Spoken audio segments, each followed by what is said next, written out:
aleatoria, pero casi siempre hay una intención detrás de el querer innovar en educación.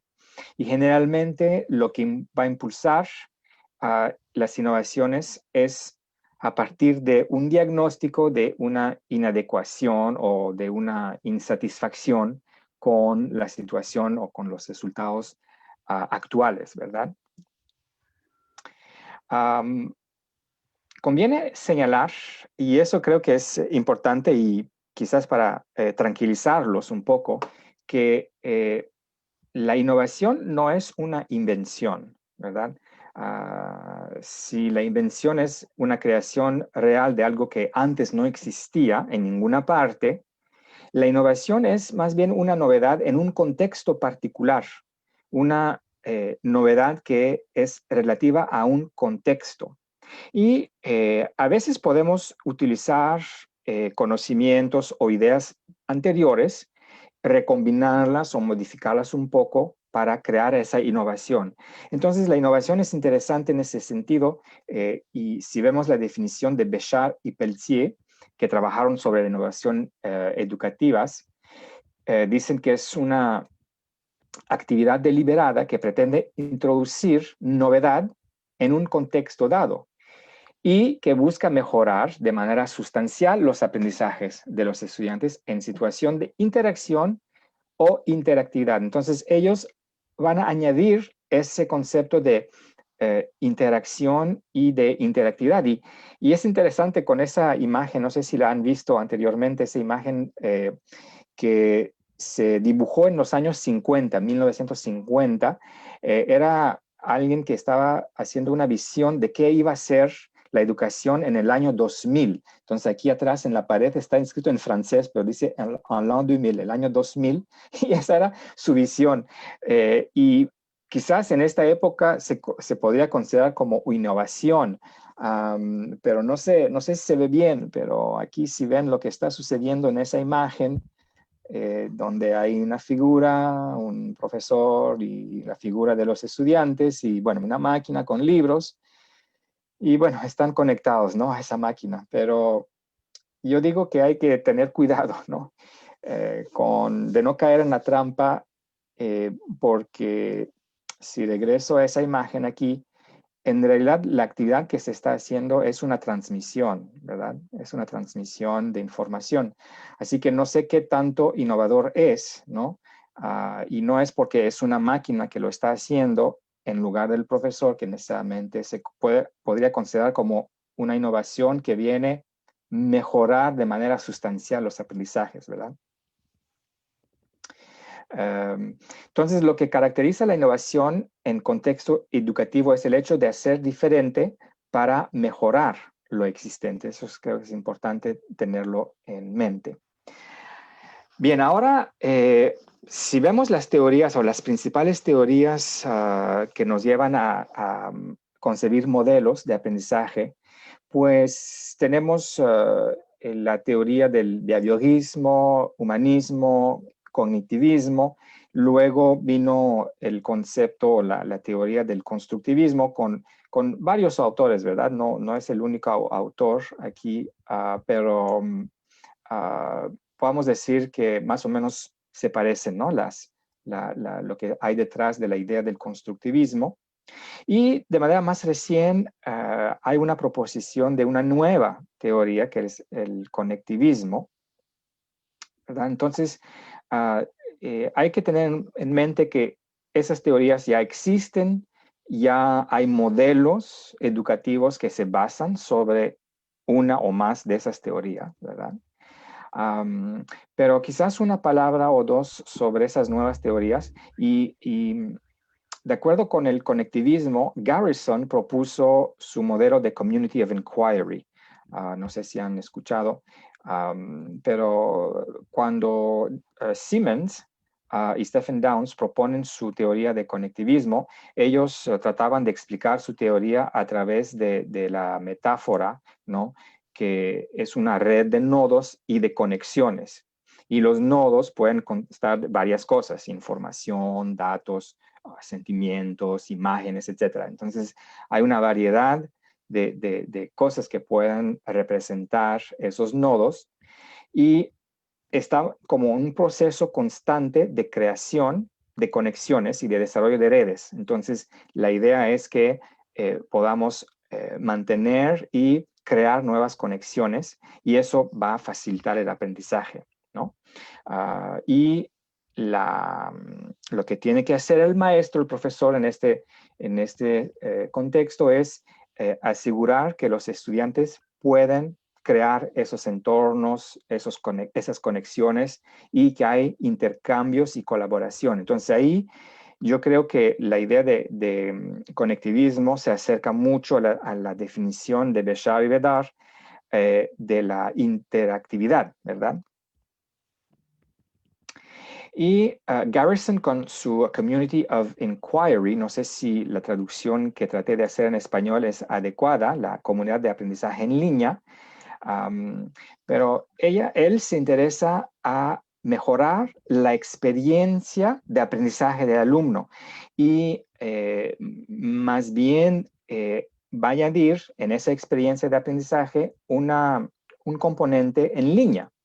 Entonces puede ser que además de las reuniones que podemos tener en un salón, una aula de clase, ¿verdad? Como, bueno, no ahora, porque ahora estamos todos en cuarentena, cada quien en su lado, pero en tiempos normales. Pero también él podía considerar que los estudiantes se puedan conectar entre ellos en línea. Entonces, la Community of Inquiry consiste en un grupo de personas que participan de manera colaborativa en discusiones bueno, discusiones críticas, reflexivas, para, a través de esas discusiones, puedan construir sus conocimientos, un significado personal de lo que tienen que aprender. Entonces, se implica el desarrollo de 3 elementos que son interdependientes, ¿verdad? La presencia social, la presencia docente y la presencia cognitiva. Y a través de esos 3 elementos, Garrison dice que la experiencia de aprendizaje puede ser positiva o no tan positiva. Entonces, la presencia docente es importante porque él va a regular lo que está sucediendo, ¿no? Entre lo que hace el estudiante, ¿no? Su compromiso con las metas, su compromiso con las indicaciones, todo lo que tiene que entregar, trabajos, tareas, etcétera. Entonces, el profesor está ahí para asegurar que todo eso se hace de manera adecuada. Pero también su presencia cognitiva es de apoyar, ¿no?, las interacciones. Entonces, el estudiante, su presencia cognitiva la podemos observar cuando está participando en esos intercambios, ¿no?, que se hacen con los demás estudiantes. Entonces, el compromiso con los participantes se viene y se observa a través de esas interacciones. Y claro, la presencia social, porque estamos quizás en una situación donde podríamos perder el control de los intercambios, de lo que se puede decir. El profesor nuevamente ahí establece el ambiente, establece las reglas, la etiqueta en cierta forma, para asegurarse que si no estamos en presencia física, si estamos en presencia en línea, virtual, pues que los intercambios se hagan de manera respetuosa, ¿verdad?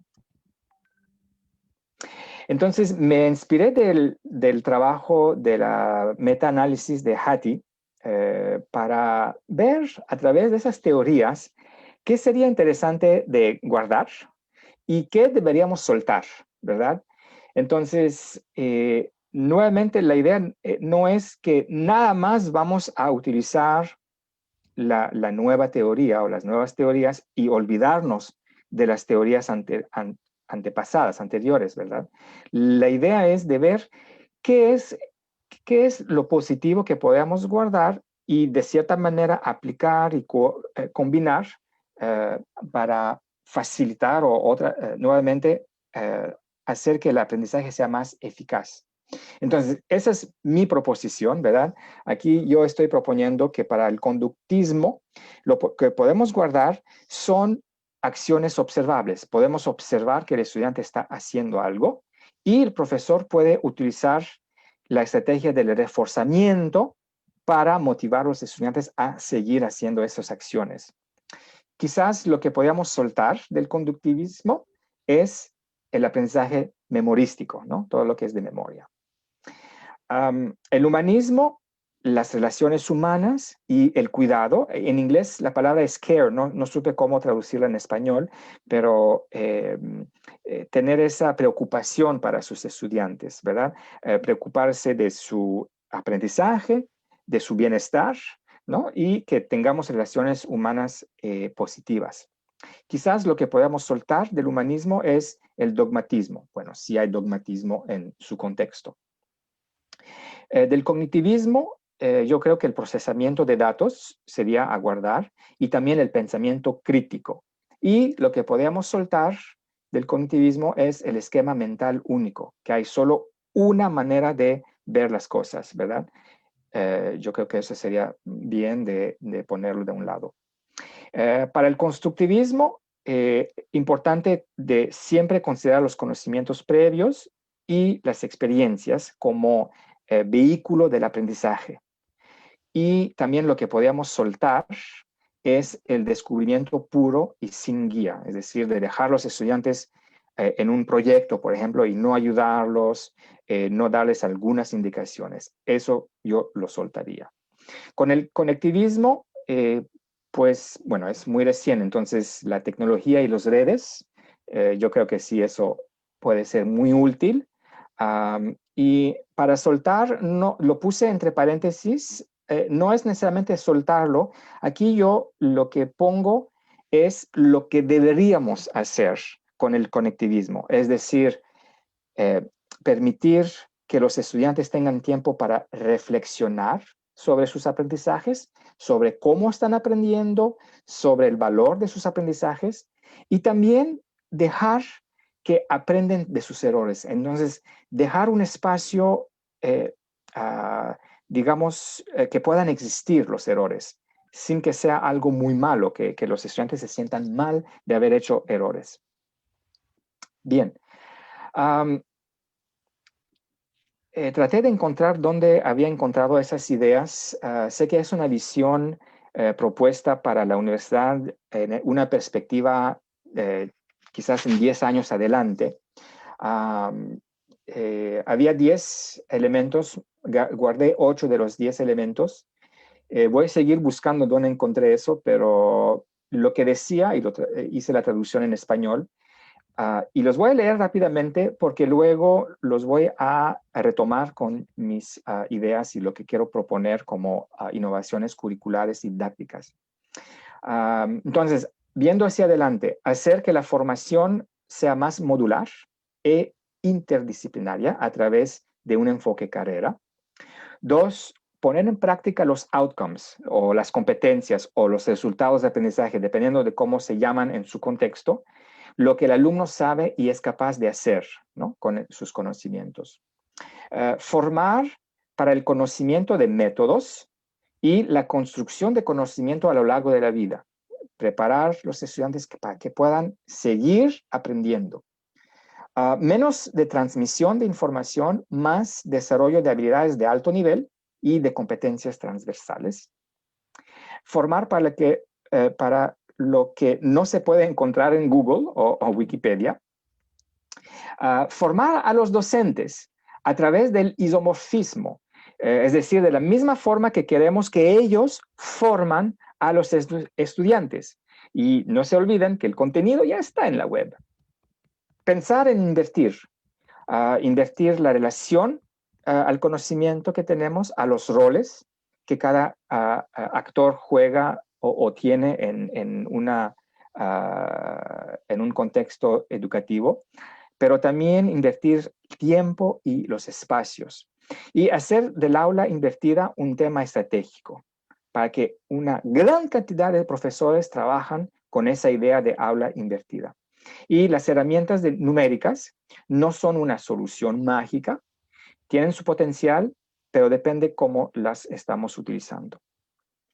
Entonces, retomando un poco sobre esas ideas, quizás hablar un poco de innovaciones curriculares que he tenido la oportunidad, ¿no?, de ver y de trabajar y poner en marcha.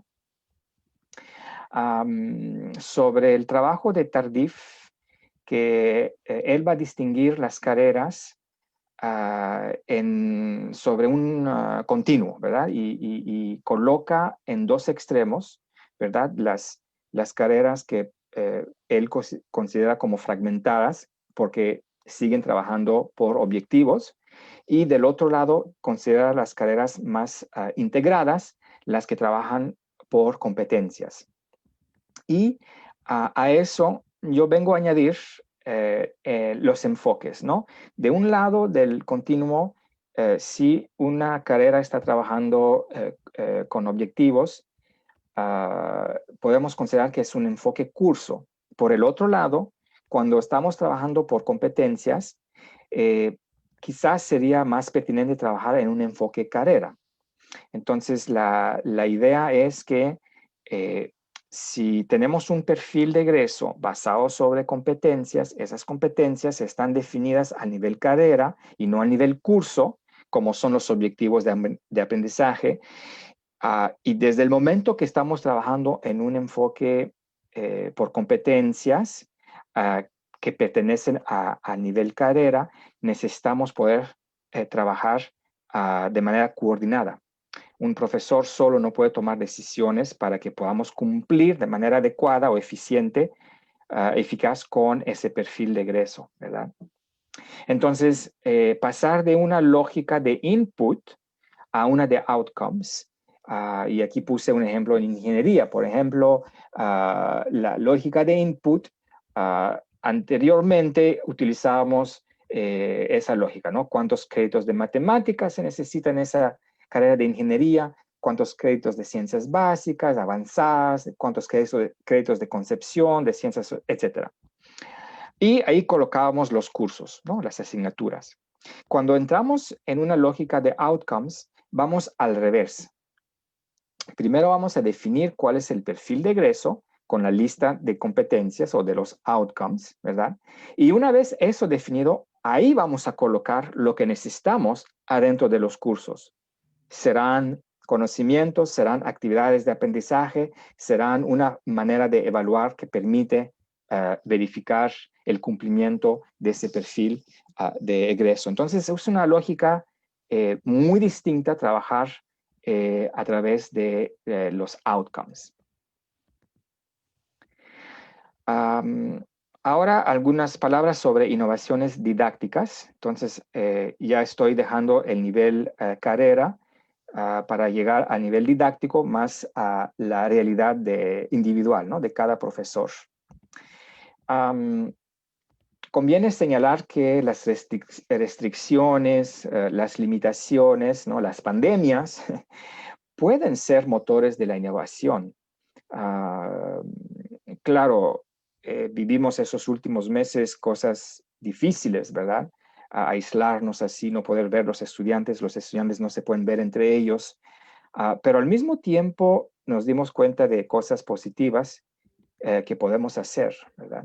Entonces, muchos profesores, en lugar de replicar lo que se hacía en su salón de clase, se dieron cuenta que la clase invertida o el flip classroom también se puede aplicar a la formación a distancia, ¿verdad?, la formación virtual. Y ahí lo que vamos a distinguir es si estamos en una modalidad síncrona o en una modalidad asíncrona, es decir, que los estudiantes trabajan cuando ellos quieren sobre las actividades del curso. Estamos en modalidad síncrona cuando todo el mundo está conectado al mismo tiempo en una plataforma, un poco como estamos ahorita nosotros, ¿verdad? Entonces, la idea de la clase invertida, cuando estamos en formación a distancia, es la clase tradicional sería el profesor habla y transmite información, en modalidad síncrona y los estudiantes van a hacer su aprendizaje, las actividades de aprendizaje, en modalidad asíncrona. Entonces, hacemos el flip y funciona muy bien, porque además los estudiantes cuando tienen que tomar las informaciones, pues lo pueden hacer a su ritmo, las veces que quieren, en el lugar que quieren. Entonces es interesante para ellos, permite una flexibilidad mayor. Claro, necesitan ser un poco más autónomos y disciplinados, pero siento que recuperamos todo cuando en sesiones o modalidad síncrona estamos trabajando con ellos a ayudarlos a aprender. También otra cosa que recomiendo es de trabajar las habilidades cognitivas de alto nivel. Entonces, si conocen la taxonomía de Bloom del dominio cognitivo, entonces aquí van a reconocer esa pirámide, no sé por qué la representa en una pirámide, pero en fin, yo le recomiendo que pongamos de cabeza esa pirámide y que trabajemos que nuestras intenciones de aprendizaje se ubican en los niveles analizar, evaluar y crear. Hay desafortunadamente una falsa o falta interpretación de la teoría de la taxonomía de Bloom, donde muchos piensan que es, primero tenemos que tener objetivos de aprendizaje al nivel de recordar, para luego ir al nivel comprender, y luego en la carrera podemos aplicar y luego analizar y llegar hasta crear. Pero eso no es cierto. En ninguna parte en su libro Bloom ha escrito eso. La interpretación, no sé por qué, se hizo en los medios universitarios en los años 70, 80, pero no es cierto, no es así, no funciona así. Como funciona es que para que uno puede realizar un objetivo de aprendizaje, o más bien, porque esos no son objetivos de aprendizaje, esos son procesos cognitivos. Entonces, para que yo pueda hacer un proceso cognitivo que se ubica, por ejemplo, a nivel analizar, necesito a fuerza dominar los niveles inferiores, que es recordar, comprender y aplicar. Lo mismo para evaluar y lo mismo para crear. Así que cuando ustedes ubican sus intenciones de aprendizaje a los niveles analizar, evaluar y crear, no están dejando los otros niveles.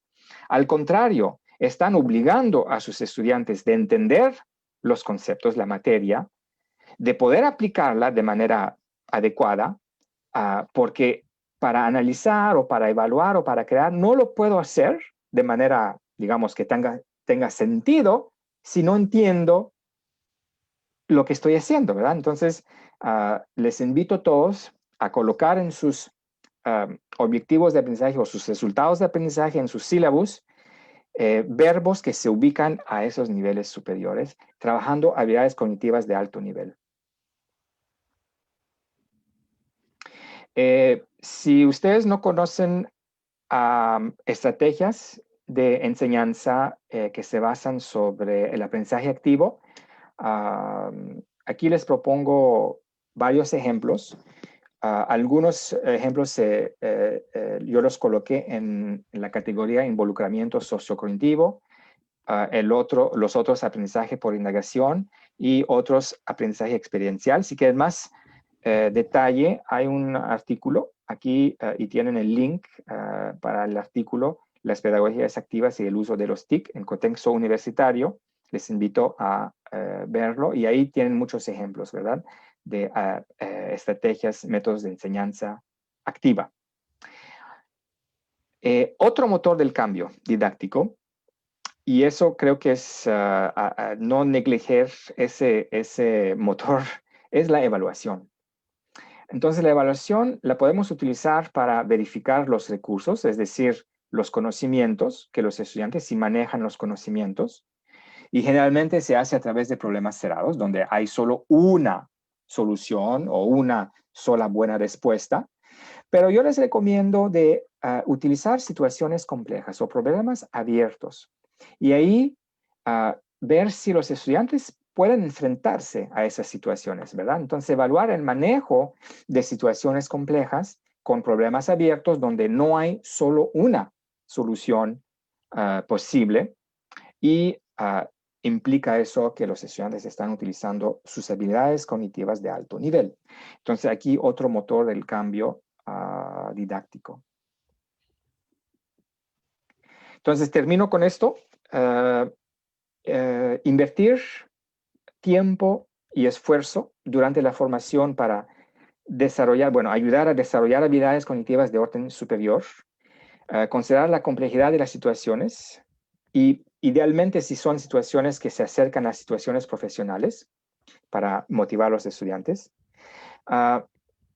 fomentar las interacciones entre los estudiantes y entre las disciplinas también, utilizar métodos de enseñanza basados en el aprendizaje activo y permitir errores, ¿no?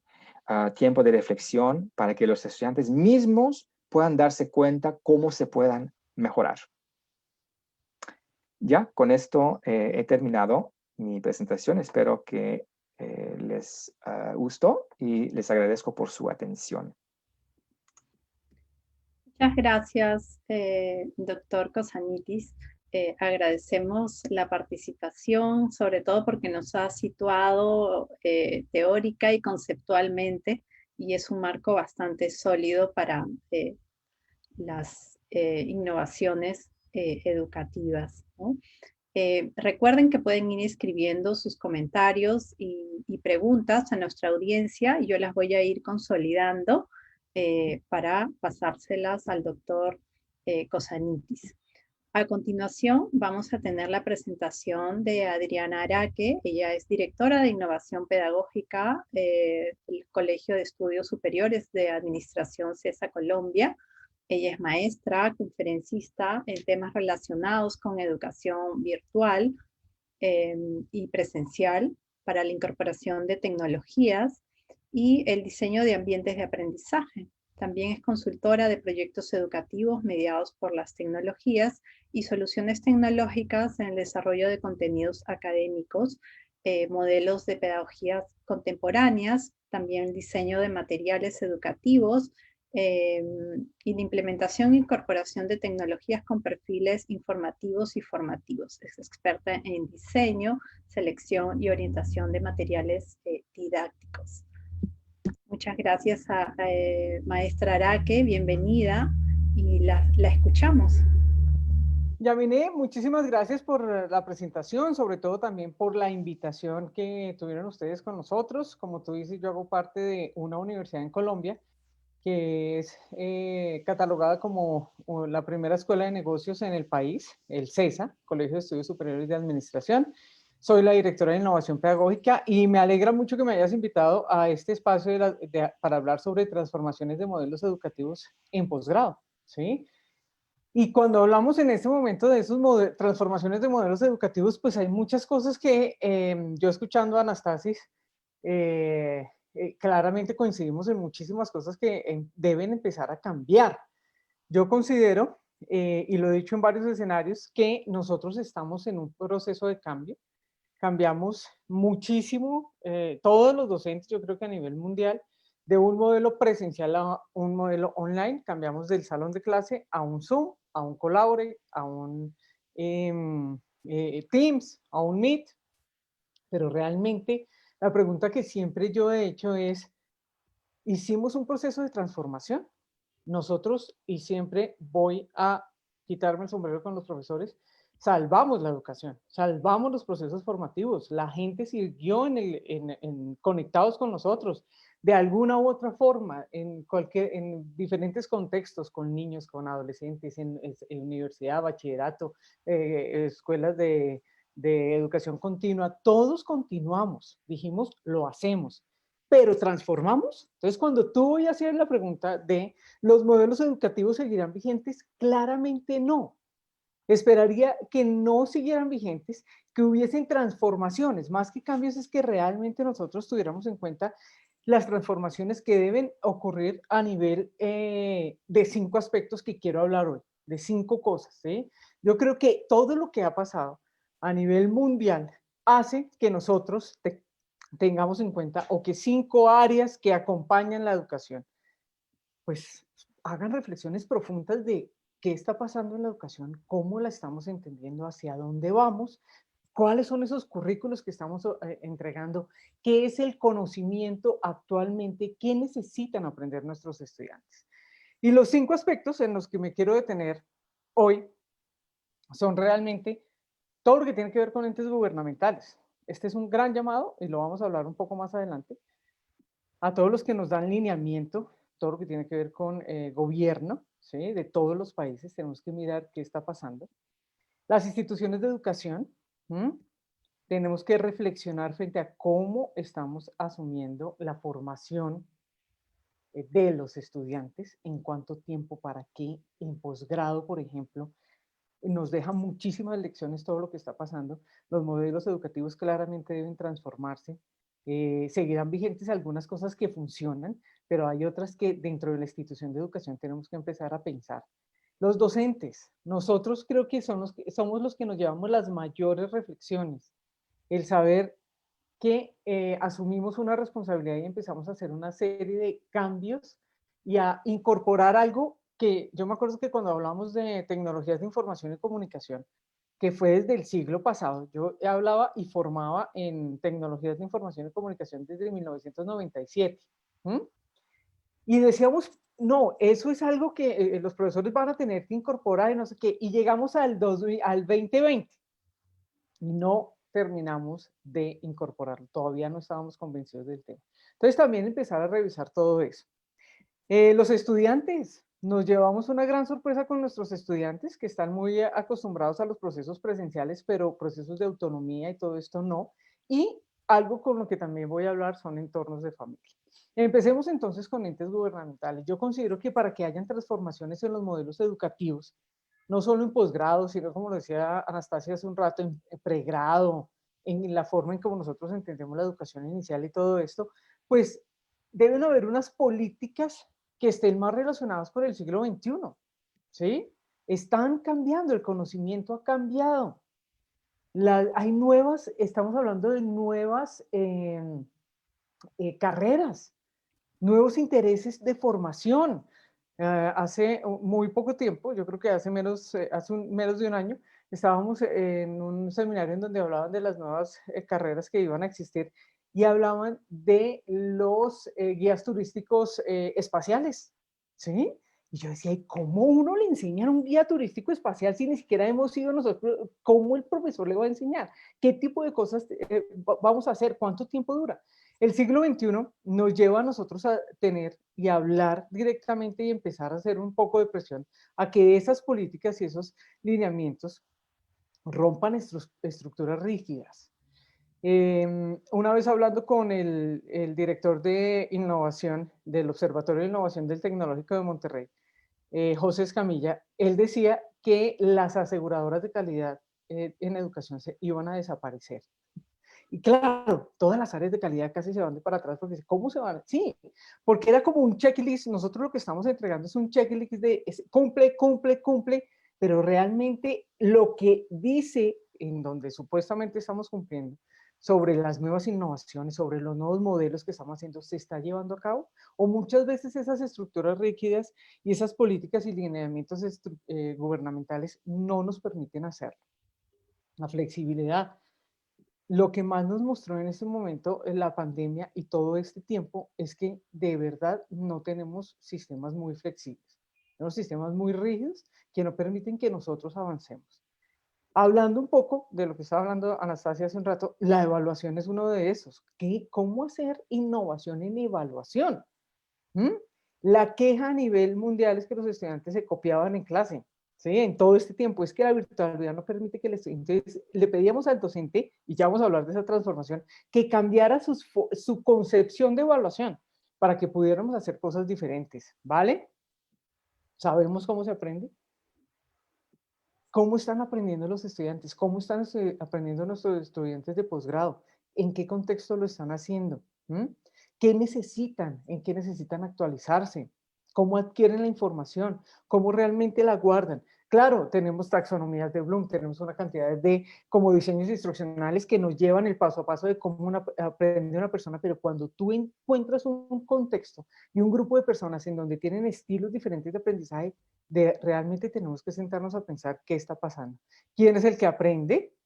¿Quiénes son los docentes de ahora? Hablamos casi todos de aprendizaje activo. Entonces, y estamos formando a docentes en aprendizaje activo. ¿Quiénes son los profesores que están haciendo ahora? Claramente la segunda reflexión que quiero traer hoy es lo que nos corresponde a las instituciones de educación. Posiblemente los entes gubernamentales lo tienen allí. Nosotros como instituciones de educación, ¿cómo estamos concibiendo nuestros currículos? ¿Qué estamos haciendo frente a la concepción del currículo y a la concepción de proyectos educativos institucionales, los modelos pedagógicos? A veces yo encuentro modelos pedagógicos cuando me invitan a universidades a revisarlos que son modelos que están muy bien fundamentados, pero cuando los queremos llevar a la práctica, cuando queremos hacer una gestión académica, posiblemente no lo logramos. Entonces, desde ahí, cuando hablamos de innovación educativa, es que también empecemos a pensar que esos modelos se tienen que aterrizar y tenemos que empezar a trabajar sobre ellos. ¿Cómo estamos concibiendo los ambientes de aprendizaje? Estamos generando ambientes de aprendizaje, estamos dando todos los entornos para hacer ambientes simulados para que las personas desarrollen las competencias. Estamos hablando de modelos ahorita basados en competencias y qué estamos haciendo para eso. La evaluación en todos los ámbitos. ¿Qué entendemos por evaluación? ¿Cómo lo estamos proponiendo? ¿Hacia dónde vamos frente a esas nuevas formas de evaluar que nos está exigiendo el mundo? Y esta pregunta a mí me parece fundamental. Pasamos todos de lo presencial a lo online, ¿cierto? Y la relación con el campus universitario. ¿Qué pasaría? Una pregunta que siempre le hago a las instituciones de educación es, ¿qué pasaría si no regresamos antes de 2 años? En 2 años regresamos. ¿Qué pasa con eso que es bienestar, con esos que son los centros de apoyo, con esa interacción entre los estudiantes, con esa conversación entre los profesores? ¿Cómo empezamos nosotros a pensarla? Cuando hablamos de modelos educativos, tenemos que pensar en conjunto, en el todo, no solo en cómo lo estamos enseñando, cómo concebimos ciertas partes de manera separada. Estamos hablando de integralidad. ¿Cómo es esa formación integral? ¿Sí? Ahora estamos en las casas y estamos teniendo una serie de problemas con los estudiantes. ¿Cómo los estamos formando integralmente? ¿Hacia dónde van los modelos pedagógicos? Y el diálogo permanente entre los estamentos institucionales, ¿cómo los propiciamos? No sé si a ustedes les pase, yo trabajo en una institución y claramente muchos de los diálogos se nos perdieron, muchos de los escenarios se nos han perdido. El próximo año, yo creo, y aquí en Colombia, yo estoy en Colombia, no va a ser una cosa diferente, vamos a seguir igual hasta que no tengamos una respuesta desde el sector salud, ¿sí? Y estoy hablando de una vacuna, no podemos regresar a las aulas. Tenemos una serie de exigencias importantes y tenemos que cumplirlas por el bienestar de todos. Entonces yo creo que el próximo semestre tenemos que, antes de que inicie, tenemos que pensar en cómo empezar a tomar todo esto que está pasando y volverlo una oportunidad para nosotros. Y viene un aspecto que a mí me parece fundamental. Y vuelvo y lo digo, creo que los profesores hemos hecho un gran trabajo. Hemos sostenido la educación en tiempos de pandemia, hemos aprendido muchísimas cosas. Posiblemente muchos han cambiado y se han transformado y hemos visto que a través de esto debemos esforzarnos mucho más, generar ambientes de aprendizaje, pero de todas formas considero que aún faltan muchísimas cosas, ¿sí? Por ejemplo, que el profesor comprenda la importancia de planear una clase, ¿sí? Y ahora de planear la clase no solo para lo presencial era una cosa, pasamos de lo presencial a lo remoto, a lo online. Aquí hubo un cambio, ¿sí? Hubo un cambio. Era una cosa diferente tener a tus estudiantes en un salón de clase y ahora tenerlos a través de un sistema digital, una videoconferencia, un sistema de videoconferencia. ¿Qué pasó? Hubo profesores en muchos lados que me decían, yo hago exactamente la misma clase, yo pasé la misma clase. Y les decía, tiene que pasar algo, porque es que el entorno en el que está el estudiante ya es muy difícil, ya es muy diferente. Ellos me decían, la pregunta que siempre me hacían o me hacen en lo presencial es, Adriana, ¿cómo mantenemos la atención de los estudiantes? ¿Sí? En lo presencial. Imagínense, y teniendo estudiantes tantos dispositivos que los distraen, o tantos estímulos exteriores. Ahora imagínense en lo online. ¿Sí? Yo puedo estar aquí y no me digan, y yo creo que todos los profesores que están acá lo han vivido, que a veces le hablamos solo a cuadritos naranjas, a cuadritos grises, no los vemos a los estudiantes, ¿cierto? Se nos perdieron los estudiantes. Entonces, ¿cómo hacemos para conectarlos? ¿Cómo planeamos esa clase? Aquí en Colombia ahora hay algo que se llama el sistema híbrido y el sistema de alternancia, que creo que van a vivir muchos también a nivel mundial, y es que tenemos ahora estudiantes presenciales y estudiantes online. ¿Cómo hacemos para hacer un mix y un híbrido y empezar a conectarlos realmente? ¿Ves? Una de las principales reflexiones es que realmente debemos empezar a planear nuestras sesiones, ¿sí? Hacer estrategias de entrada, desarrollo y cierre, planearlas desde el aprendizaje activo, que es algo que, aunque está de moda y aunque nos invita a un cambio, realmente no hemos llegado a transformar las asignaturas. Conozco muy pocos profesores que tienen todo su plan de clase, el sílabus y el plan de clase, orientado a aprendizaje activo, en donde identifican muy bien el siguiente tema y es quién es el que está aprendiendo y cómo lo está haciendo. ¿Mm? ¿Qué es lo que necesita? ¿Cuál es el orden? ¿Por dónde yo puedo empezar a hacer modelos educativos flexibles, innovadores, que permitan que los estudiantes capten los conocimientos y los aprendan realmente? La incorporación de tecnologías de información y comunicación. En este momento, claro, ya podemos decir, logramos el punto de incorporar TICs, sí, pero ¿qué es ese gran mundo de las tecnologías de información y comunicación?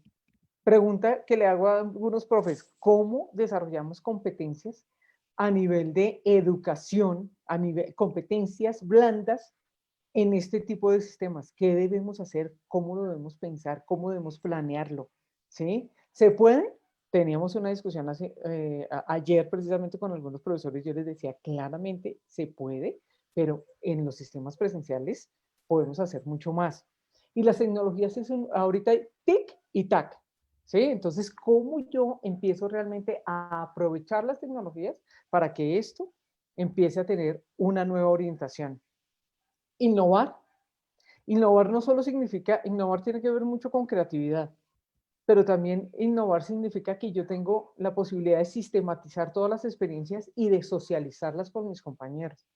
¿Cuántos profesores hemos hablado con otros y le hemos dicho, oiga, incorporé esto y me pasó esto en clase y me dio muy buenos resultados? La innovación realmente surge cuando lo que tú creas le favorece las acciones de muchos más docentes. Entonces, esos espacios de innovación son importantes.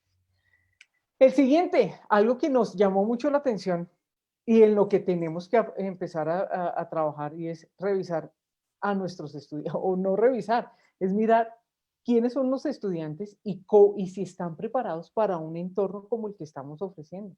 Claramente los estudiantes deben aprender a aprender, ¿sí? Estamos en un nuevo entorno, nos ocurrió en todos los ámbitos, en posgrado, en pregrado, los estudiantes no estaban acostumbrados a este tipo de cosas, los estudiantes hemos hecho muchas transformaciones de cátedras presenciales al sistema online y los estudiantes tuvieron que hacer mucho esfuerzo para trabajar, ponerse en disposición, atender la clase, ¿sí? Y eso requiere mucho fortalecimiento en la autonomía de los estudiantes, que estén claros en lo que van a aprender, que tengan muchos componentes de disciplina, de compromiso, que entiendan a qué llegan. Nosotros en la institución estamos haciendo un manual de cómo aprender en este tiempo y qué necesitamos de ellos, porque de nada nos sirve que nosotros hagamos una gran transformación si no hay disposición de los estudiantes, si no se disponen a participar del ambiente de aprendizaje que nosotros hemos diseñado.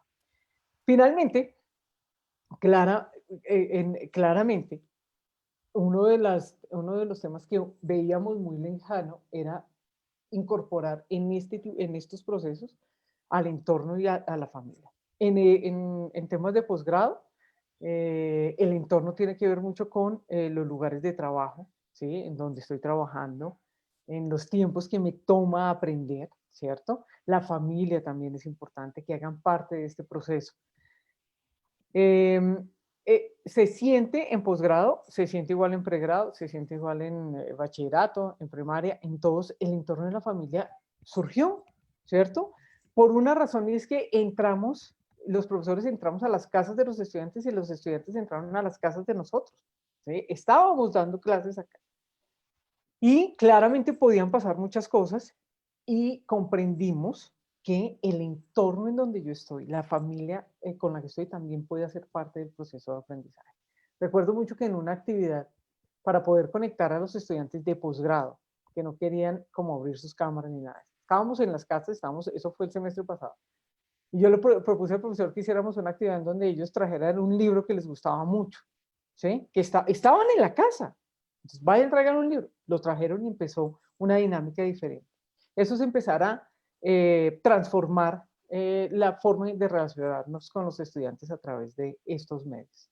Finalmente, una reflexión mía para todos ustedes. La educación y los procesos formativos después del COVID no pueden seguir siendo 100% presenciales. Sería un gran error perder la oportunidad de cambio que nos ha dejado esta experiencia. Hemos hecho muchas cosas. Por lo tanto, nosotros los maestros no podemos seguir siendo iguales después de esto. Y a tu pregunta, Yaminé, de si los modelos educativos seguirán vigentes, muchas cosas sí, muchísimas. Pero es la conjugación de estos 5 aspectos los que yo considero que hará transformaciones que favorezcan a las nuevas generaciones y a nosotros mismos en la forma de aprender. Muchas gracias para todos. Muchas gracias a maestra Araque por su exposición. De hecho, ha detonado muchas preguntas en torno a las condiciones, a la evaluación, a la conectividad también necesaria para desarrollar estos nuevos metodologías en este contexto. Voy a ir pasando las preguntas por el chat interno. Perfecto, claro que sí. Ajá, gracias. Y a continuación tenemos la presentación de Karen Abrao. Ella es directora de salud del Centro Universitario FACENS. Es médico, especialista en ginecología y obstetricia por la Universidad de Sao Paulo, doctorado en medicina por la Universidad de Sao Paulo también, y es miembro de la Asociación Brasilera de Simulación de Salud, miembro del Comité de Residencia Médica de la Federación Brasilera de Asociaciones de Ginecología y Obstetricia, y es exdirectora académico de salud de la Red Internacional de Universidades Laureate. Bienvenida, doctora Brau. Estas experiencias realmente nos van a enriquecer. Muchas gracias por la próxima exposición. Adelante. Hola, buenas tardes. ¿Me escuchan bien? Solo para confirmar. Perfecto. Sí, sí te escuchamos. Sí, bueno, les envío un saludo desde Brasil. Estoy hablando hoy desde São Paulo. Les agradezco la invitación y la oportunidad de participar de este evento, de compartir la experiencia de nuestra universidad en este momento que está tan desafiante para todos. Yo tengo acá conmigo la directora de operaciones académicas de FACENS, la doctora Sandra López, que también va a compartir conmigo la discusión. Es la persona responsable de toda operación académica de la universidad. Bueno, como pueden ver, mi español es un portuñol, entonces si no entienden después algo vamos a hablar al final. Les comparto que FACENS es una universidad que está ubicada en el interior del estado de São Paulo. Es una institución que tiene 45 años y mucha tradición en la área de ingenierías. Las principales carreras son todas las ingenierías, arquitectura y urbanismo es un poco más reciente, y las carreras tecnológicas de videojuegos, análisis y desarrollo de sistemas, gestión de tecnología de información, banco de datos y este médico ahora está empezando la área de salud, por esto una persona del área de salud hablando de lo que van o lo que están haciendo también en Facens. Empieza el próximo año con enfermería, odontología y psicología, pero estamos ya trabajando cosas del área de salud junto con ingenierías y tecnología. La idea es que las carreras de salud van a tener una énfasis mayor en tecnología, en salud, de lo que es convencional en la mayoría de las carreras de salud. En Brasil, y yo creo que también es el más común en el mundo. Entonces, creo que va a ser es una innovación en Facens. Estos son los cursos de posgrado que son hoy ofrecidos por la institución. Destaco que es como uno de los principales, que es de gestión e innovación en Smart Cities, en ciudades inteligentes, pero la mayoría tiene que ver con gestión en ingenierías, en las áreas de ingenierías y de tecnología. La institución trabaja mucho con innovación. En los últimos años desarrolló varios centros de innovación que trabajan dentro de la institución, un laboratorio de innovación social, centro de emprendedorismo, un Fab Lab, un laboratorio maker. El concepto de Smart Cities es trabajado dentro de un Smart Campus, entre otros laboratorios. Entonces, ustedes pueden imaginar la dificultad de trasladar todo esto a un ambiente virtual, porque son cosas muy prácticas, como también es un poco para el área de salud, que tiene mucho que ver con tocar, con hacer, con, como se dice, meter las patas, ¿no? Entonces, fue un gran desafío a la institución. ¿Qué pasó cuando viene el coronavirus? Claro, como las otras instituciones, empezamos elaborando los planes de contingencia, los planes operacionales, administrativos y académicos, ¿no? Por una semana, en Brasil se determinó por el gobierno que se debería suspender las clases a partir del 17 de marzo. Esto todos tenían que hacer, no podría la institución permanecer abierta después del 17 de marzo. Y entonces, por una semana se suspendieron las clases para hacer una capacitación, una formación a los profesores para organizar el trabajo a la distancia. Y después de una semana estaba listo el plan y los trabajos empezaron para que no tuviesen los estudiantes una interrupción grande de sus planes de estudio. En esta semana se hizo algunos workshops en línea, algunos aún presenciales, y se empezó la producción de materiales materiales de orientación a los profesores, manuales de buenas prácticas, de cómo aprovechar mejor los momentos virtuales. Se creó algunos grupos de soporte en WhatsApp, y el LMS, el Learning Management System que utiliza Facens es el Canvas. Pero es interesante porque ya hace mucho que estaba implementado Canvas, pero algunos profesores no tenían tanta familiaridad con muchos de los recursos que ofrece el sistema. Entonces también se identificó la necesidad de hacer una formación a los profesores para esto. Los recursos que en principio se planificó para utilizar y que fueran poco a poco utilizados fueron, como les dice, el Canvas, el Zoom para las videoconferencias y para las clases síncronas, y ya les explico un poco el sistema. La biblioteca virtual que ya tenía la institución, algunos laboratorios virtuales, grabación de experimentos, y se trabajó los trabajos de fin de grado, los proyectos, tanto en grado como en posgrado, todos también por vía virtual, algunos con video pitches, algunos con una metodología diferente. Algunas herramientas de Microsoft para apoyar la construcción de material por los profesores, y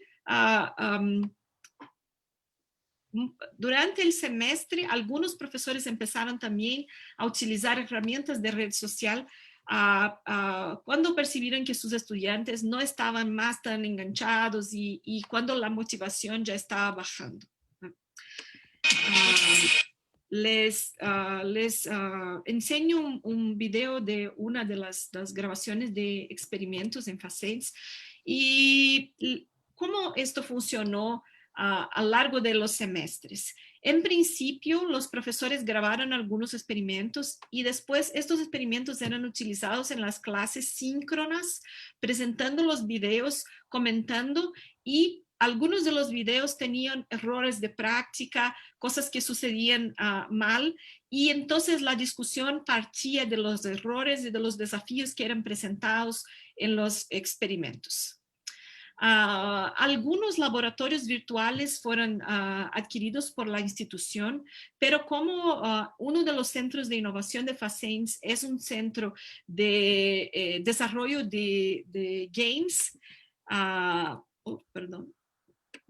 es un centro de desarrollo de games, entonces este laboratorio de innovación en games empezó a desarrollar un game de laboratorio, utilizando como base el laboratorio de Facens, pero ahí sí más interactivo, que los estudiantes pueden acceder y hacer sus experimentos de una manera asincrónica. No necesita estar con el profesor en la clase, hay una evaluación de lo que pasó, el profesor tiene los datos.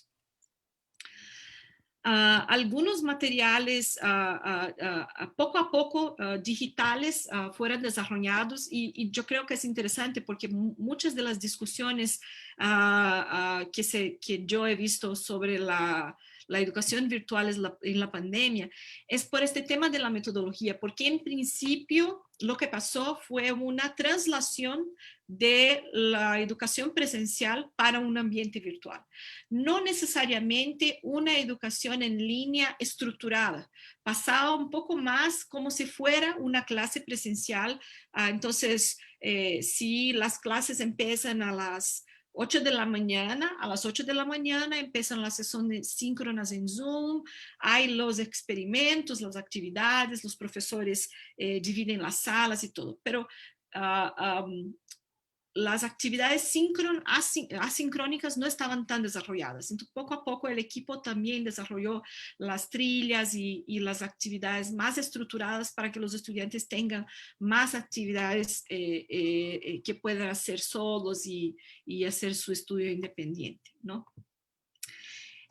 Entre mayo y junio teníamos 2,000 clases en vivo en Zoom, sincrónicas, algunas decenas de experimentos grabados y editados, y los accesos, 12,000 accesos a los experimentos virtuales, de estos laboratorios iniciales, no necesariamente los que fueron desarrollados después, ¿no?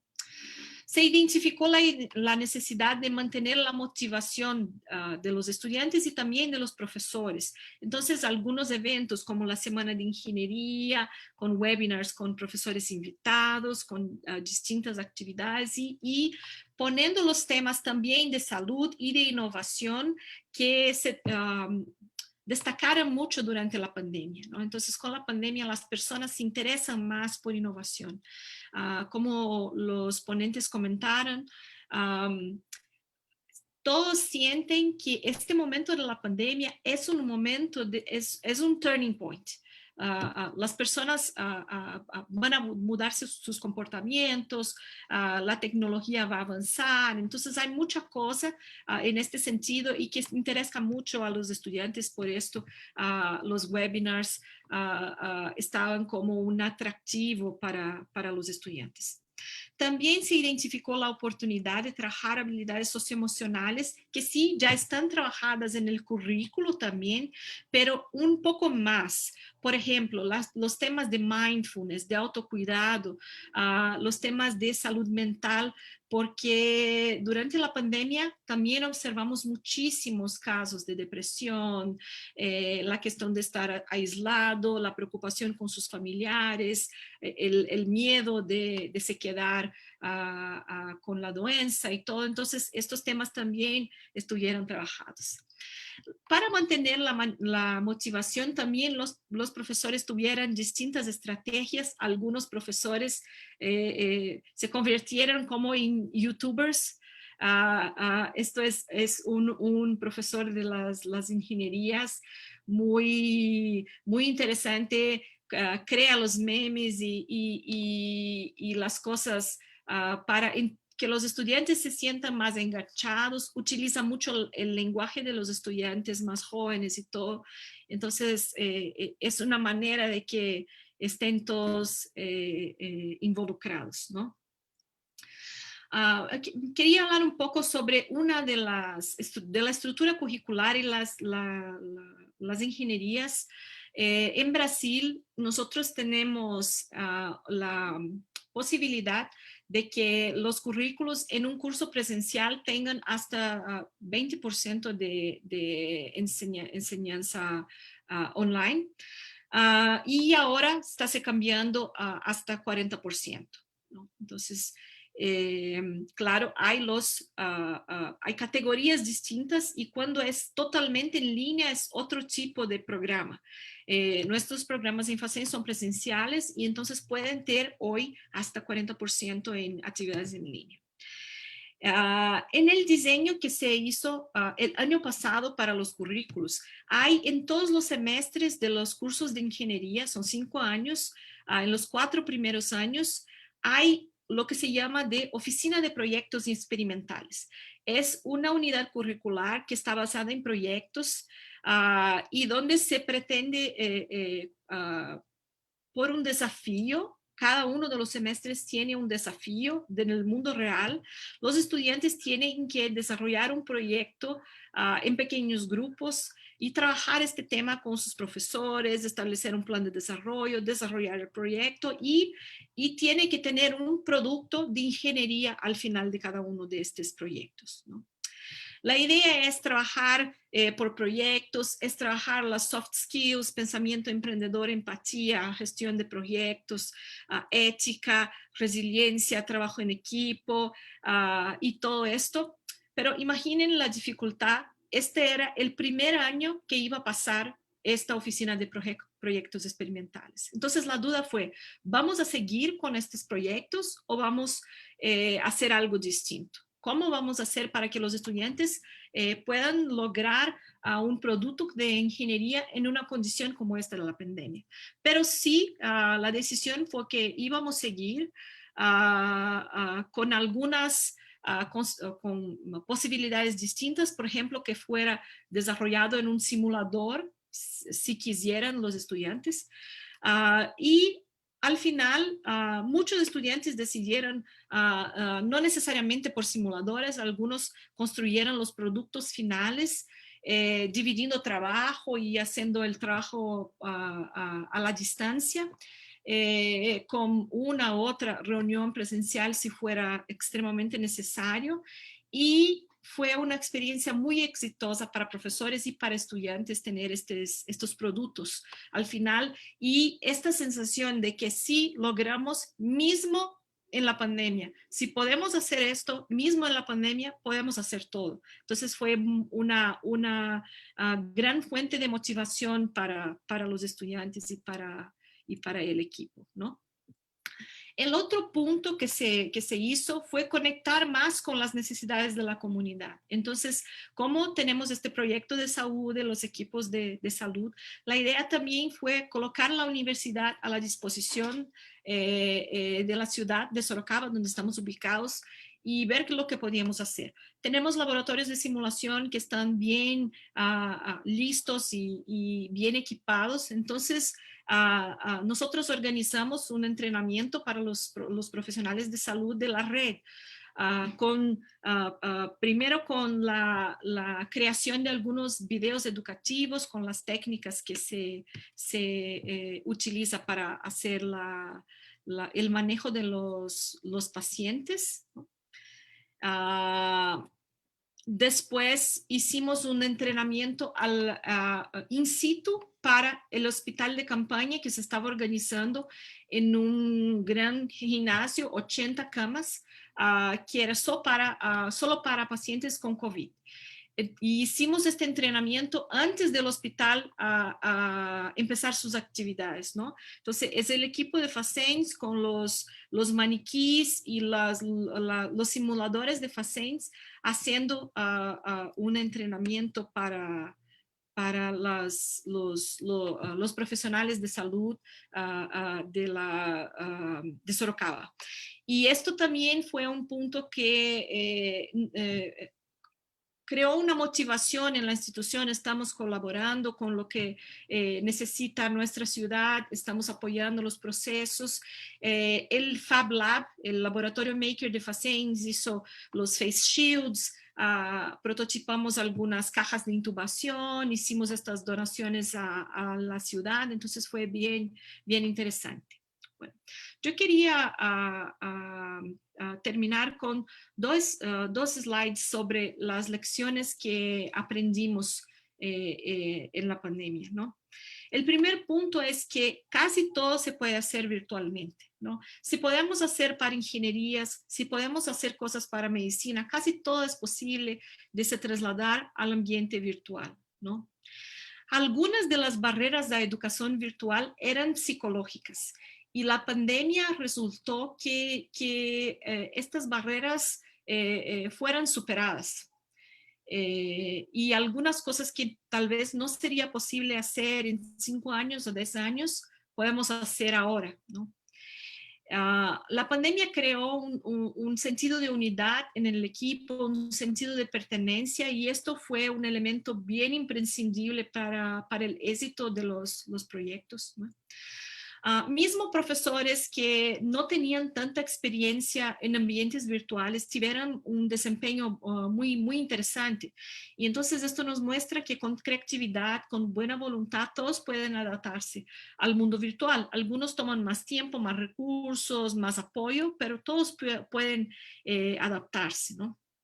Es como los ponentes comentaron antes, la formación de los profesores es crítica, es fundamental. No hay cómo hacer algo así, sino con un buen soporte a los profesores, y no solo una capacitación inicial, sino que una tutoría también, porque las dificultades van surgiendo y los problemas aparecen en el día con día. Entonces tenemos que dar el apoyo.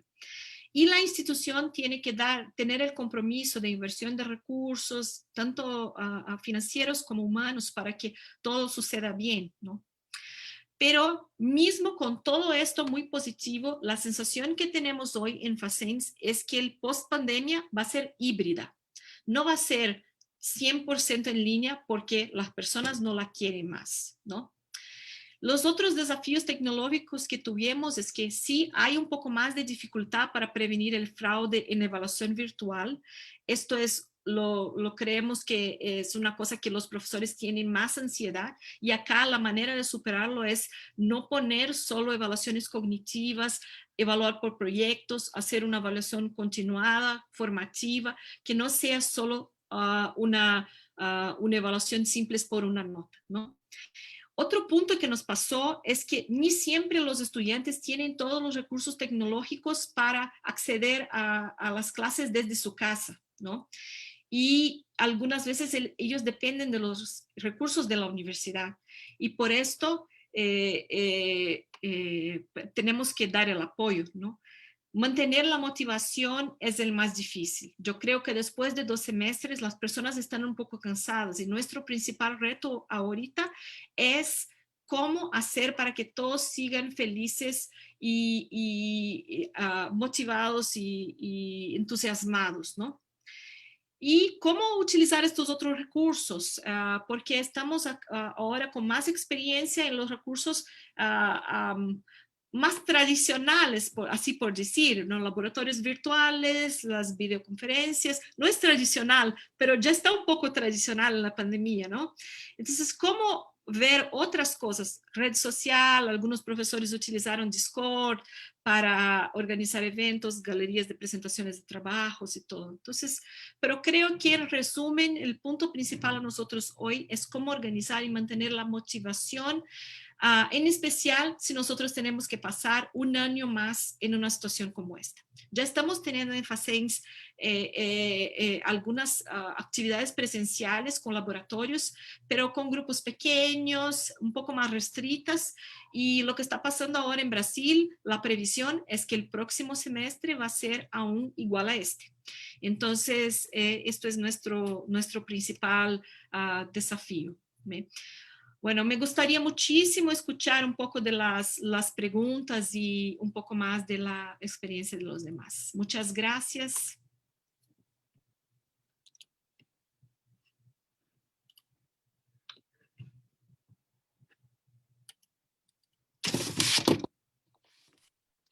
Tu micrófono, Yamini. Tu micrófono. Perdón. Gracias, Adriana. Agradezco a la doctora Brau. También agradecemos a la doctora López que nos ha estado acompañando hoy. Bienvenida a Perú. Interesante estas innovaciones que tienen un alto componente práctico y clínico en su aplicación y de hecho van a ser muy valiosas para nuestros profesores. Vamos a iniciar la ronda de preguntas. Yo les he ido pasando. Ahora paso para la doctora Brau sus preguntas. Podemos iniciar con las respuestas del doctor Cosanitis y los puede ir consolidando. Luego pasaríamos a las respuestas de la maestra Araque y finalmente con la doctora Brau.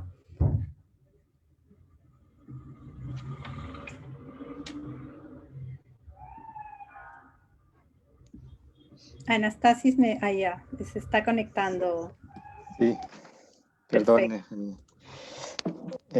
Sí, en las preguntas, entonces, ¿cuál pregunta en particular? ¿Hay una en particular que...?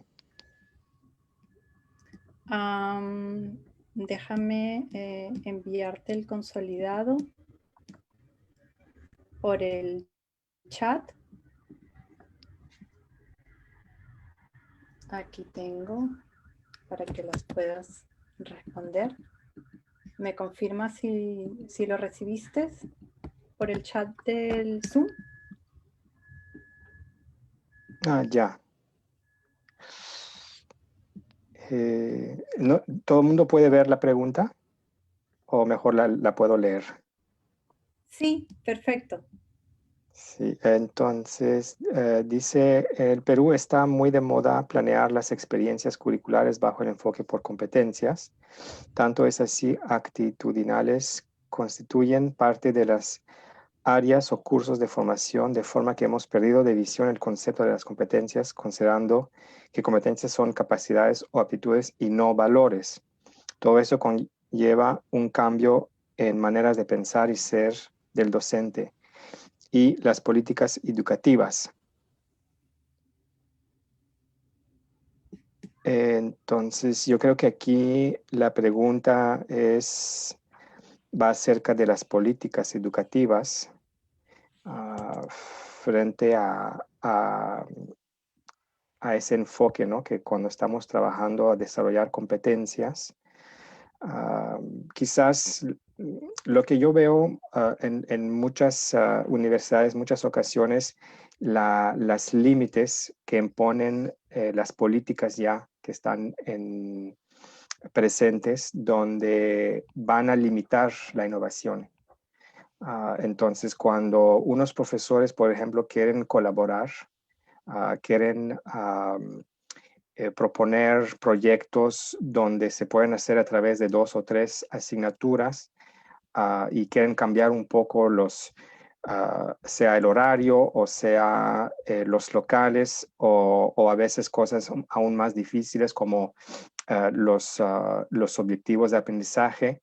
Es difícil porque les limita mucho, ¿no? Entonces yo creo que en la primera proposición, ¿no? De que las universidades sean más flexibles, podamos trabajar de manera más modular para justamente que no sea una y misma regla para todos, porque cada carrera es distinta, cada carrera tiene sus particularidades. Entonces, si no permitimos que los profesores puedan organizar la formación de acuerdo a lo que ellos piensan que sea lo más eficiente para sus estudiantes, siento que es un límite importante, ¿no? Acerca de las políticas educativas.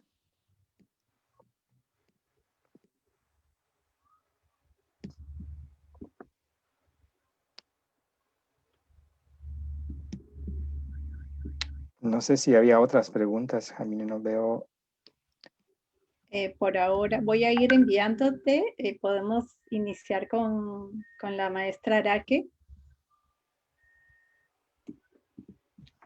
Claro que sí. Yo tengo aquí una que me enviaste. No sé si esta dice, un segundo. Acá está, los estilos de Virginia Merino, ¿sí? ¿La leo, ya miré? Listo. Los estilos de aprendizaje son importantes tanto en pregrado y posgrado, tal cual, ¿sí? ¿Qué apreciación de utilizar la misma metodología para todos? Me refiero a los alumnos y al docente. Las TIC aún es una brecha importante en nuestro país por conectividad, además, excelente. Perfecto. Mira, Virginia, las metodologías, estamos hablando de andragogía ahí, ¿sí? Estamos hablando de aprendizaje en adultos. Ya nuestros jóvenes ya tienen unos niveles de pensamiento en los que pueden adaptarse a ciertas metodologías. Las dos depende muchísimo de cuál es más efectiva. Yo creo que ninguna es efectiva, las puedes utilizar en todos los eventos, metodologías de aprendizaje.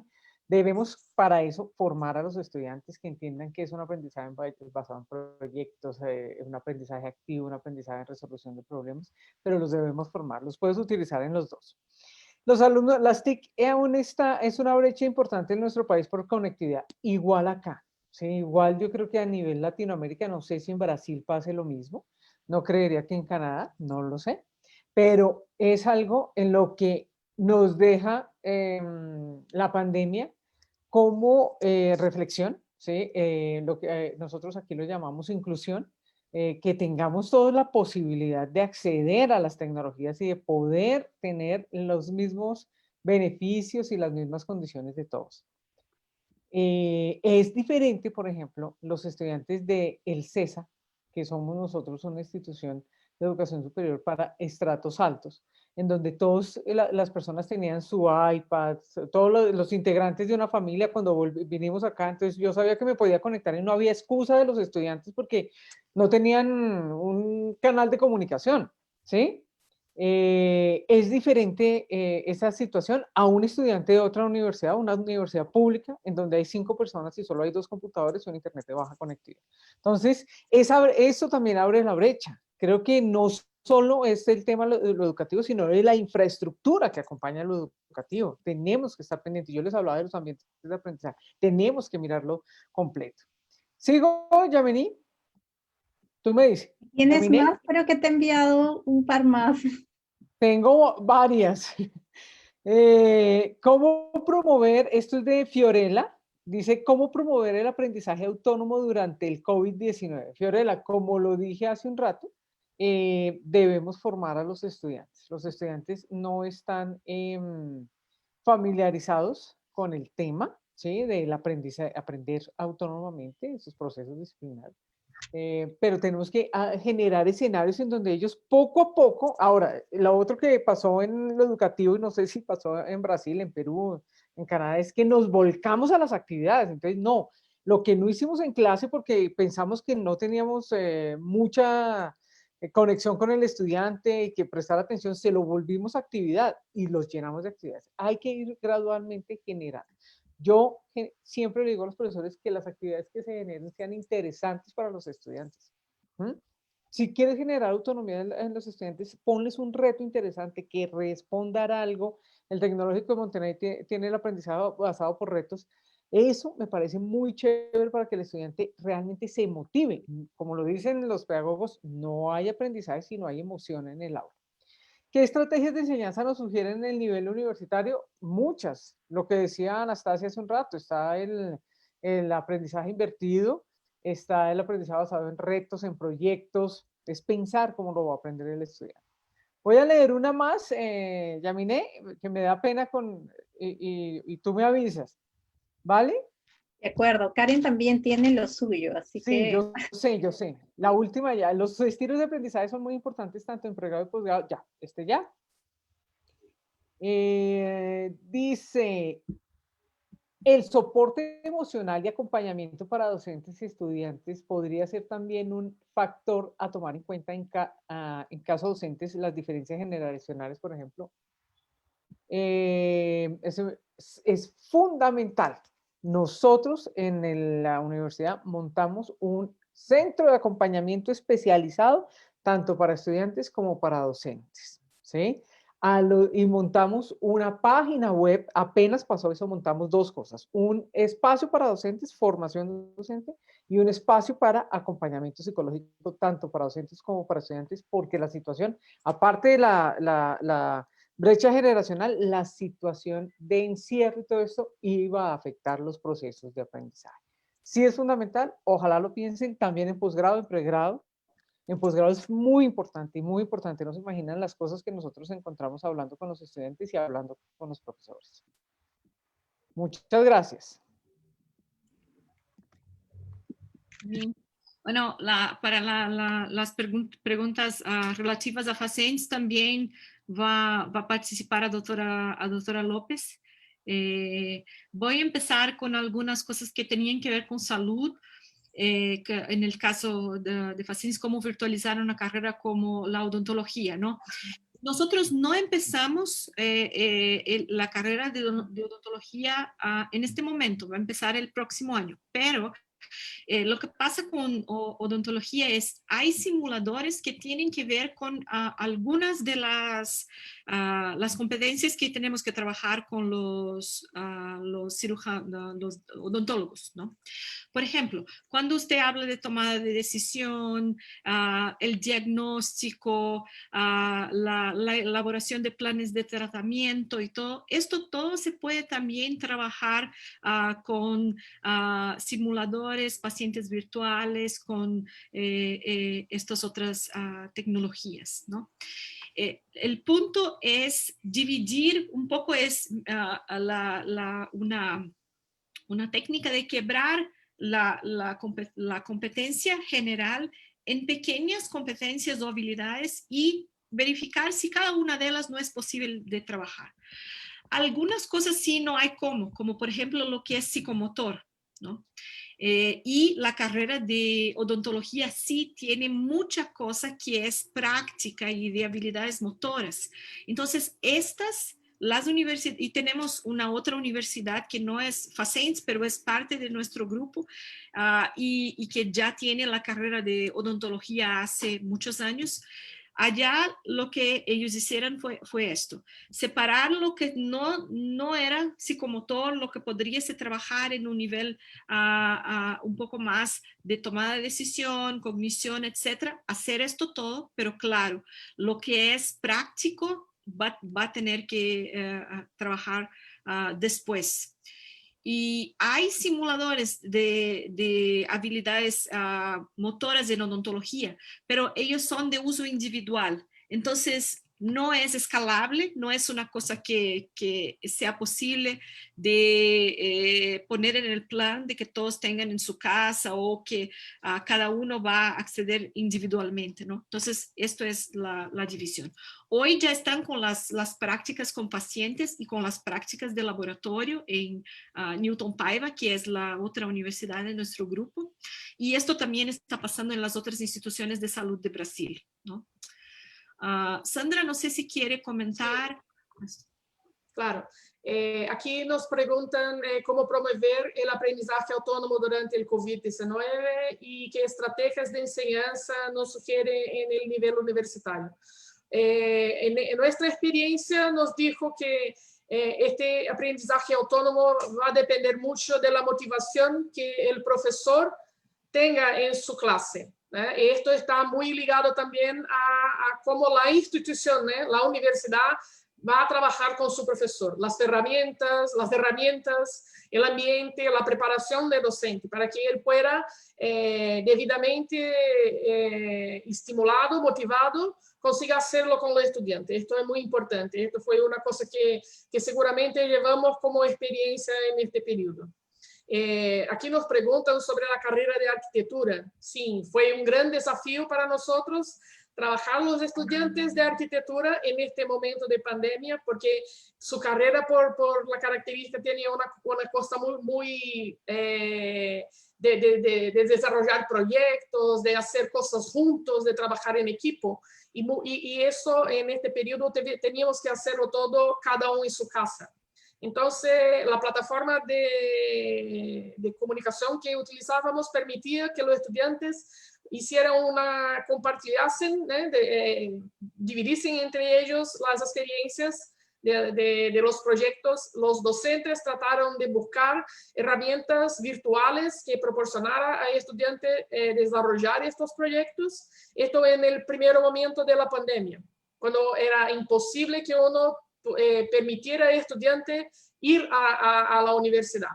En un segundo momento, que se fue permitido la presencia de las personas en el campus, en la universidad, tratamos nosotros de reducir la capacidad, trabajar con el máximo de seguridad posible y ahí permitir a estos estudiantes que no tenían la oportunidad de desarrollar sus proyectos en la casa, que lo hicieran ahí en la universidad.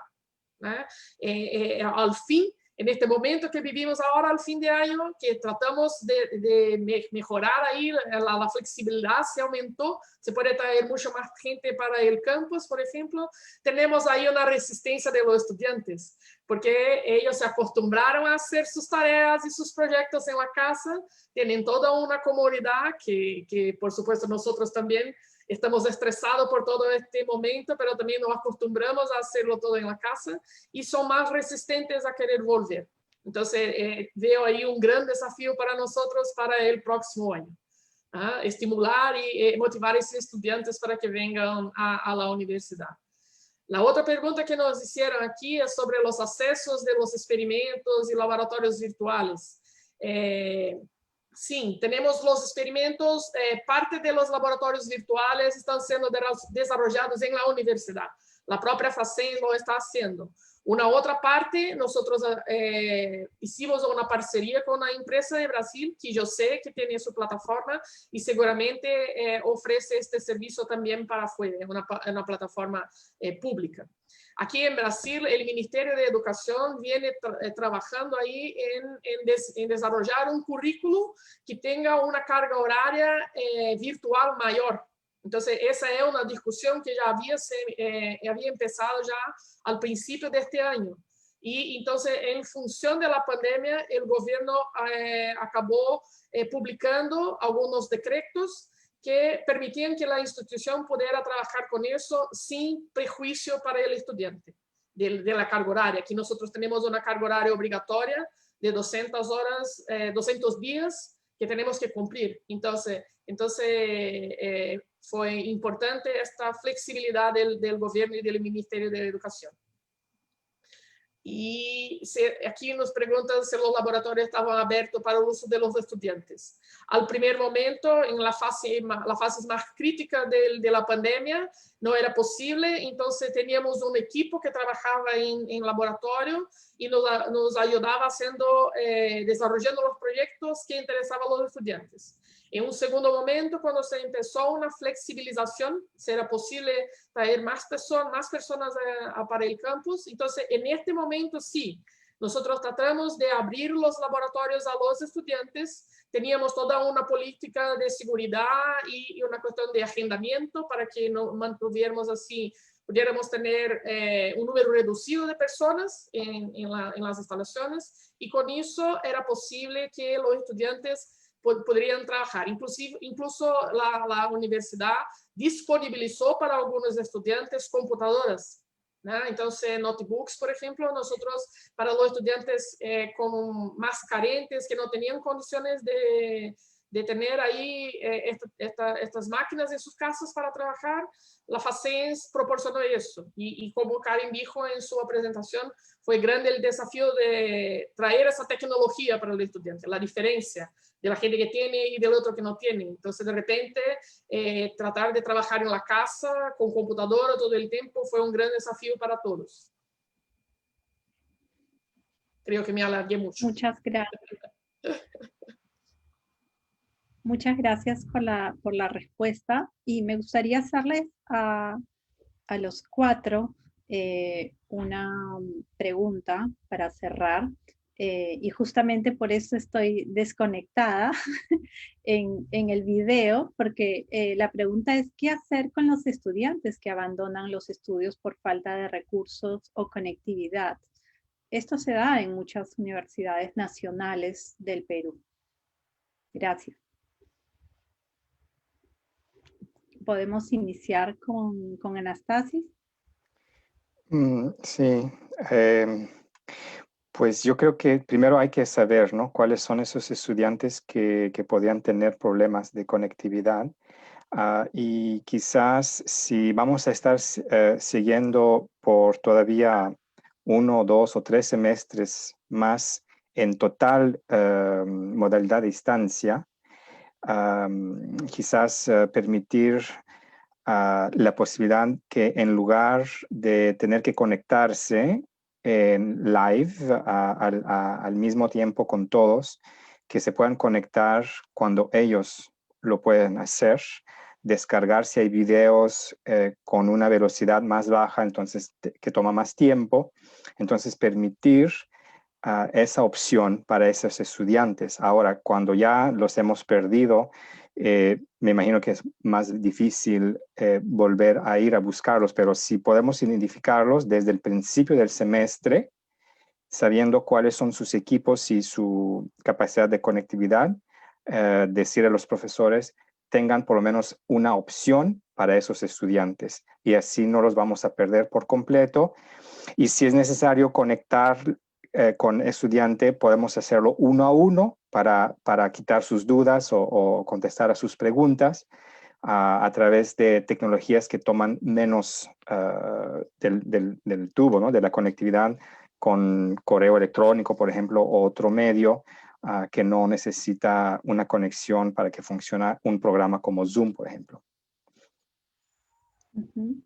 Excelente, gracias, doctor Cosanitis. Maestra Araki, sus comentarios finales. Yo creo que perder un estudiante en el sistema educativo es que haya deserciones muy tenaz. Hoy estaba hablando yo con el Ministerio de Educación y es una tendencia que va a empezar a ocurrir el próximo semestre.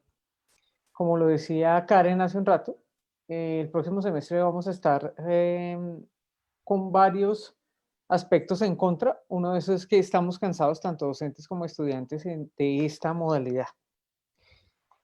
Yo considero que sí se deben dar las condiciones, debemos ofrecer las condiciones para que los estudiantes no abandonen, ¿sí? Que no abandonen. Como lo dice Anastasia, tenemos que, ya ha pasado un tiempo suficiente y tenemos que tener una caracterización de los estudiantes para saber cómo los podemos apoyar.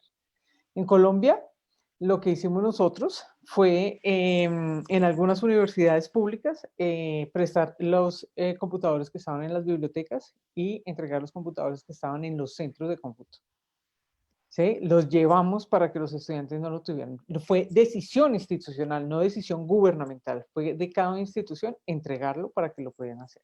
Problemas de conexión tuvimos y en eso estamos trabajando con el comisionado de telecomunicaciones para poderlo hacer. Pero la labor de los profesores es posiblemente promover y propiciar ambientes de aprendizaje en donde los estudiantes quieran estar. Los estudiantes, es lo que nos corresponde. Nosotros no podemos ir a llevarle los computadores a los estudiantes, ¿sí? Nosotros no podemos hacer muchas cosas, pero ¿qué podemos hacer? Promover escenarios y ambientes de aprendizaje multimodales en donde los estudiantes estén. En este sentido, tengo experiencias de muchas partes de Latinoamérica en donde hasta por WhatsApp le mandaban a los papás o a los estudiantes, mandaban las guías, las tareas, las referencias de lo que tenían que hacer. La planeación cambió. Entonces tenemos es que salirnos de, de los esquemas rigurosos, de lo tradicional que tenemos como educación y mirar cómo podemos hacer para que los estudiantes no se vayan. Perder un estudiante, como cuando perder un estudiante es perder muchísimo en la institución, ¿sí? Porque estamos perdiendo todo un proceso de aprendizaje. Entonces, creo que se pueden hacer cosas, entiendo que hay muchas adversidades, pero también podemos salirnos de lo tradicional y mirar cómo realmente podemos llegar a conectar con ellos. Muchas gracias. Doctora Brau, doctora López, no sé si nos quieren regalar una reflexión al respecto. Bien. Bueno, la doctora López ya comentó un poco antes, ¿no? que nosotros pasamos por esto y los estudiantes que no tenían estos recursos de conectividad y algunos casos incluso porque el estudiante puede tener una computadora pero más simples y en algunos cursos de tecnología esto no ser suficiente para trabajar con los recursos que va a utilizar en algunas de las actividades, ¿no? Y con esto Facens se dio a algunas computadoras para estos estudiantes, entonces se hizo la identificación de estos que estaban en riesgo y las computadoras se dio a ellos, ¿no? Tuvimos una experiencia muy buena del primer para el segundo semestre de este año, porque perdimos poquísimos estudiantes, ¿no? Tuvimos menos de 2% que se fueran de la universidad mismo con la pandemia. Pero no sabemos cómo va a pasar de este año para el próximo. Coincido con los otros ponentes que comentaron que el riesgo aumenta, es mayor para el próximo año y yo creo que ahí no es solo para el tema de conectividad, sino para la motivación, para que ellos piensen, bueno, este es el curso de mi carrera.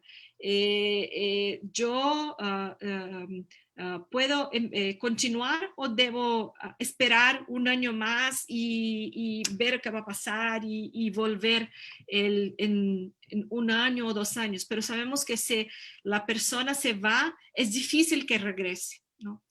Y yo creo que trabajar esto con los profesores y los servicios de apoyo de consejería, yo creo que también son tan importantes cuanto los temas de conectividad y de los equipos, porque estos creo que son más fáciles de solucionar do que enganchar a estos estudiantes y no dejar con que se van de la institución, ¿no? Gracias y gracias por la oportunidad. Estamos muy felices de participar del evento. Felicito a los compañeros que hicieron sus ponencias, fueron muy valiosas. Muchas gracias. En realidad a todos los expositores, con este bloque de respuestas hemos concluido en la sesión de modelos educativos innovadores para la formación en posgrado. Esperamos haber contribuido a la reflexión de las condiciones y los desafíos que implican sus diseños. Los invitamos a la sesión de mañana, la sesión de cierre, sobre las condiciones para la transformación, una mirada desde la gestión. Y justo vamos a tener la participación del doctor Julio French. Ahí tienen el banner, él es presidente de la Universidad de Miami. Así que los esperamos mañana y muchas gracias nuevamente a nuestros expositores. Muchas gracias a ustedes también. Karen, un placer. Anastasia, lo mismo. Igual, gracias, que estén bien todos. Chao, que estén muy bien. Gracias. Hasta luego a todos. Yaminé, muchas gracias. Chao, hasta luego. De nada, al contrario, Adriana.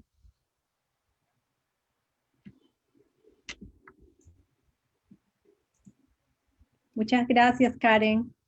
Gracias. Excelente. Sandra, un gusto de conocerte también. Hasta luego. Gracias.